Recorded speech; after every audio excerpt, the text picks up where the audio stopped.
How's it going, everyone? Got quite a bit to talk about in this video, especially on the JRPG front.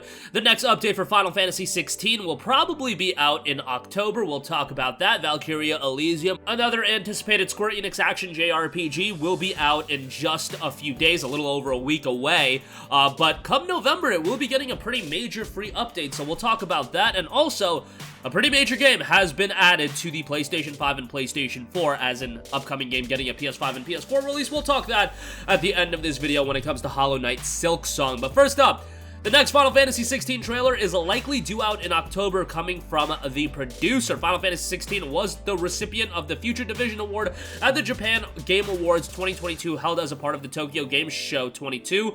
Yoshida accepted the award on behalf of Square Enix. On stage, when asked the question, during an interview in June, you said that the next new information would come out this fall. Yoshida responded, "I haven't gotten a chance to talk to the marketing or public relations team at all, so I'm not sure how much I'm allowed to say, but I think we'll probably be able to release the next trailer next month or so, and after that I hope to be able to give a rough idea on when it will be released." We kind of already have a rough idea on when the game is going to be released.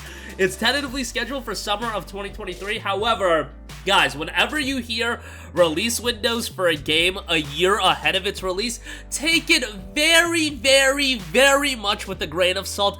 Doubly so when it comes to a major Square Enix JRPG. Look, I know that Naoki Yoshida is a different person than whoever worked on Final Fantasy 15 and some of the other Final Fantasy games that were delayed into oblivion, but we did this song and dance with Final Fantasy Versus 13 and ultimately Final Fantasy 15 that I don't get overly excited whenever we get a release window, especially for a Square Enix JRPG. However, I have a lot of faith in Yoshida. I love how Final Fantasy 16 is shaping up. I think that game looks absolutely fantastic.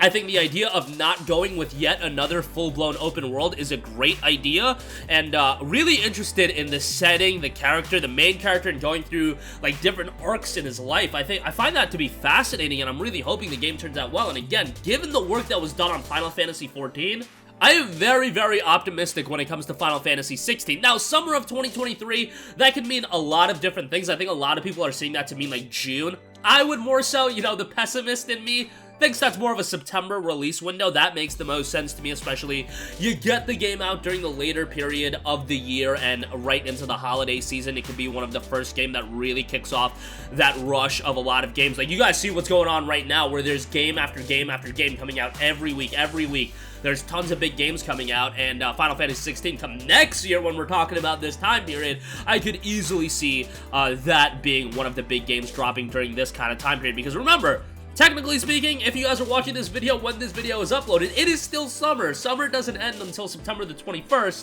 So really, as far as like the release windows are concerned, like every development studio and publisher seems to have a different definition of what the seasonal window is. Like, for example, Crisis Core Final Fantasy VII Reunion was announced for a winter 2022 window. Now, a lot of people thought that meant, hey, winter starts off December 21st, that'll bleed on into 2023. Crisis Core early 2023, that makes a lot of sense. Nope, it'll be December 13th. That's not even when winter is. So, like, when it comes to these seasonal windows, you really have to take it with a grain of salt, because it seems like the definition changes all the time.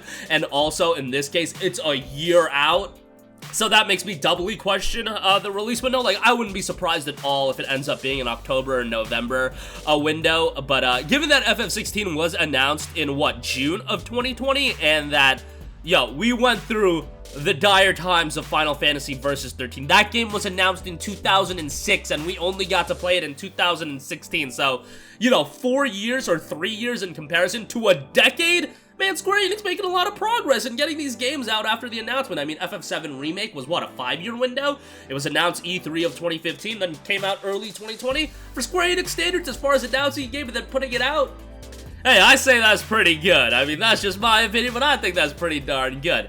Nonetheless, FF16, look forward to an update quite possibly next month, and ultimately the release sometime later into next year. which you don't have to wait until next year. Hell, you don't even have to wait until tomorrow to play the game. Valkyrie Elysium has a free demo out right now, and on top of that, when the release happens on September 29th, the game will be out in full force. However, come November, the PC version of the game will also be dropping on Steam. Yes, there's like a month-and-a-half window between the release of the PlayStation 5 and PlayStation 4 version and then the PC version, but come November, there will also be a major November update that'll be adding a new Vengeance mode, a new mode which offers a new action experience compared to playing as the Valkyrie, including shadow attacks, dedicated skill tree, and more. You have a seraphic gate, high difficulty time attack battles unlocked after clearing the main story. Each tier restricts the weapons and skills that can be used and has special rewards for clearing every battle. And on top of that, for those, you know, that are a little bit of a masochist, a new difficulty setting, very hard in Valkyrie. The new difficulties very hard in Valkyrie, which are for players who want to enjoy a more difficult level of action.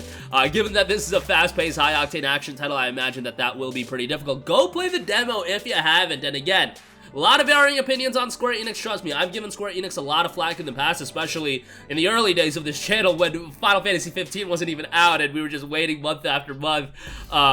But hey, I think from their Japanese game standpoint, they're doing a pretty good job. Demos galore with Diofield Chronicle, Valkyrie Elysium, Star Ocean will be getting a demo.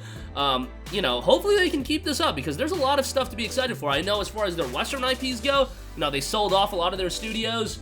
Hopefully, they keep the momentum rolling because you got Diofield Chronicle, Valkyrie Elysium, Star Ocean, Crisis Core Final Fantasy VII, Final Fantasy 16, Final Fantasy VII Remake Part 2. Like, if you are a Square Enix JRPG fan, you're gonna be eating good for the next 16 months, to say the least.